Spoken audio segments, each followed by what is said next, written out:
Chapter 12.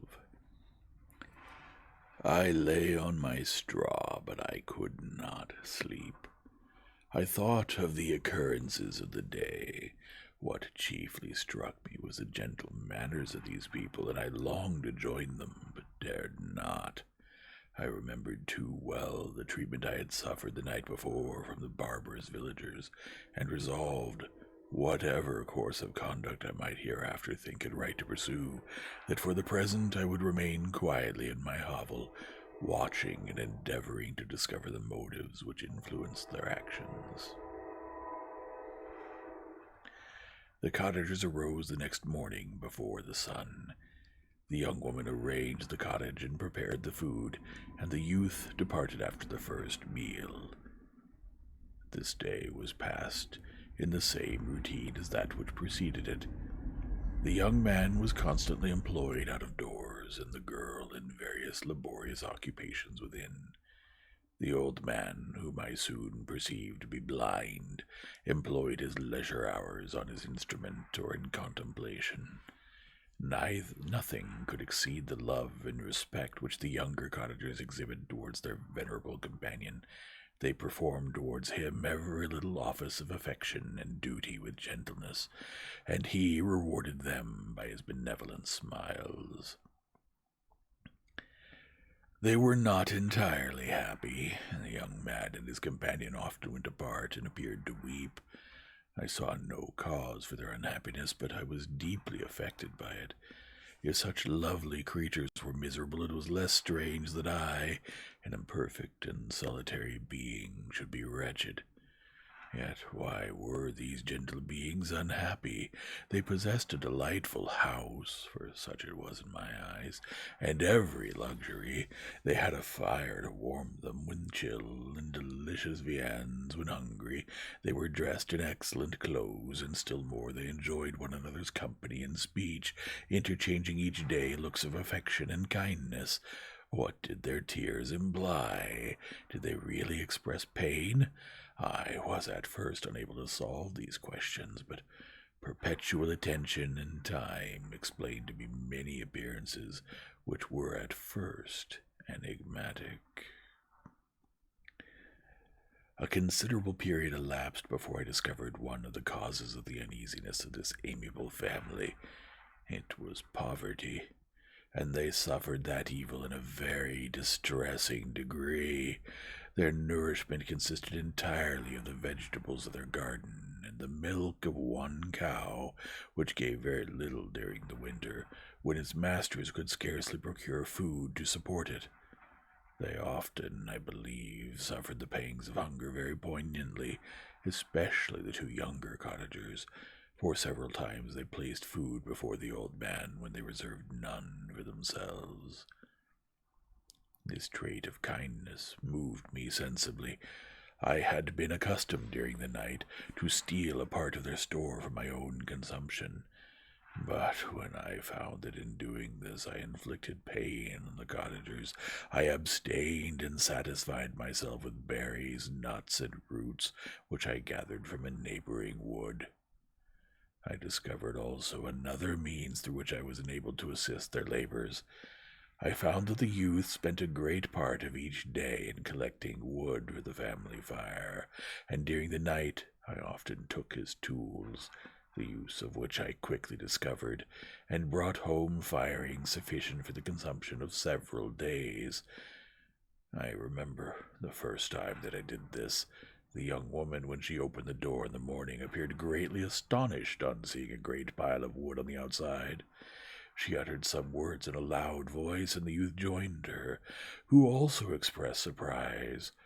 I observed with pleasure that he did not go to the forest that day, but spent it in repairing the cottage and cultivating the garden. By degrees I made a discovery of still greater moment. I found that these people possessed a method of communicating their experience and feelings to one another by articulate sounds. I perceived that the words that they spoke sometimes produced pleasure or pain, smiles or sadness, in the minds and countenances of the hearers. This was indeed a godlike science, and I ardently desired to become acquainted with it. But I was baffled in every attempt I made for this purpose. Their pronunciation was quick, and the words they uttered, not having any apparent connection with visible objects, I was unable to discover any clue by which I could unravel the mystery of their reference. By great application, however, and after having remained during the space of several revolutions of the moon in my hovel, I discovered the names that were given to some of the most familiar objects of discourse. I learned and applied the words fire, milk, bread, wood. I learned also the names of the cottagers themselves. The youth and his companion had each of them several names, but the old man had only one, which was father. The girl was called sister or Agatha, and the youth Felix, brother or son. I cannot describe the delight I felt when I learned the ideas appropriated to each of these sounds and was able to pronounce them. I distinguished several other words without being able as yet to understand or apply them, such as good, dearest, unhappy.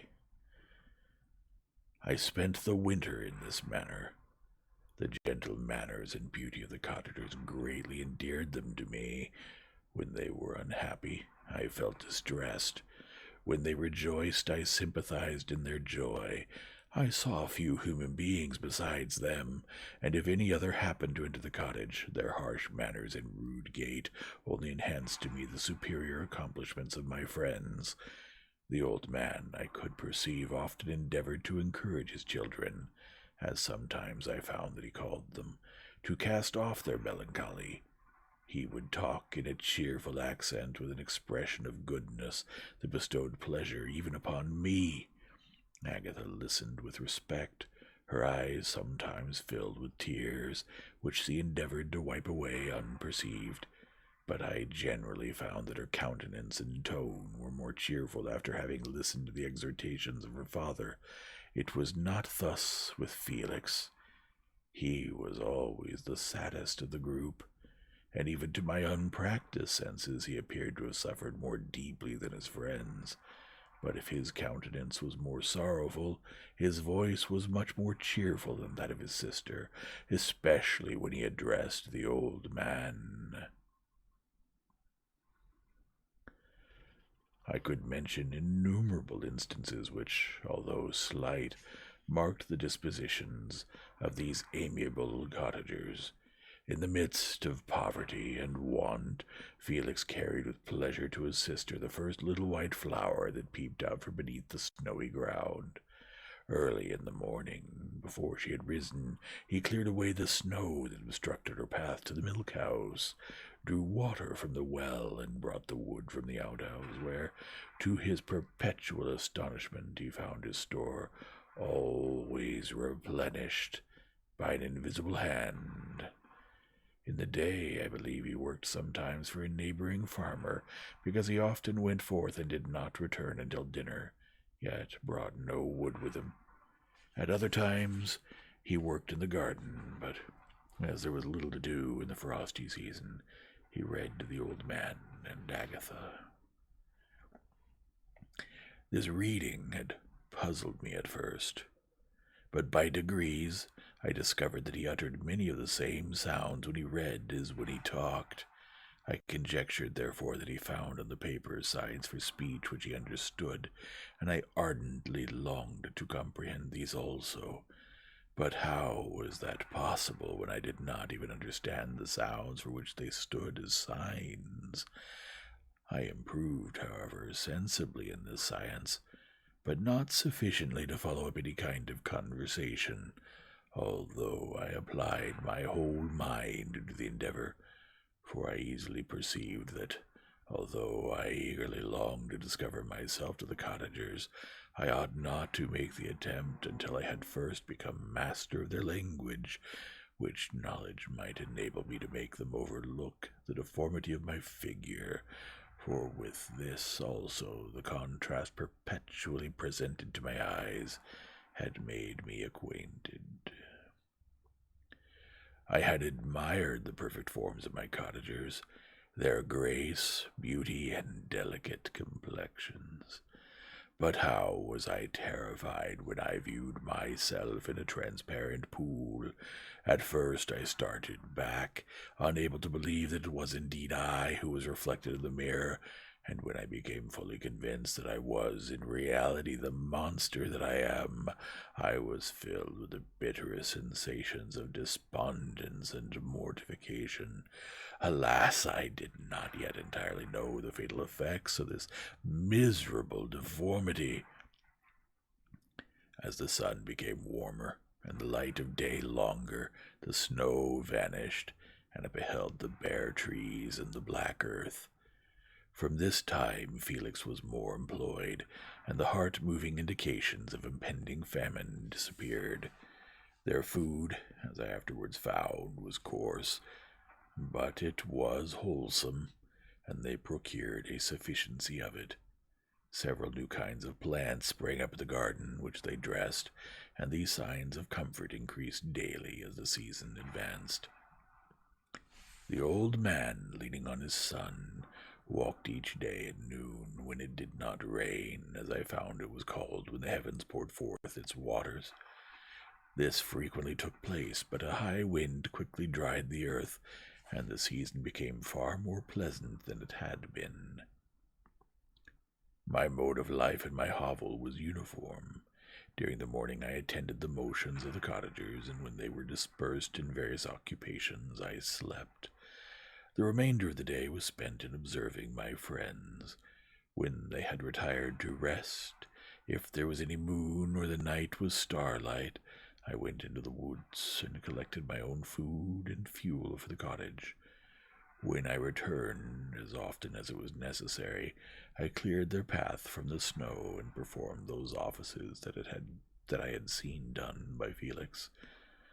Afterwards I found that these labors, performed by an invisible hand, greatly astonished them, and once or twice I heard them on these occasions utter the words, "Good spirit," "Wonderful," but I did not then understand the signification of these terms. My thoughts now became much more active, and I longed to discover the motives and feelings of these lovely creatures. I was inquisitive to know why Felix appeared so miserable and Agatha so sad. I thought, foolish wretch, that it might be in my power to restore happiness to these deserving people.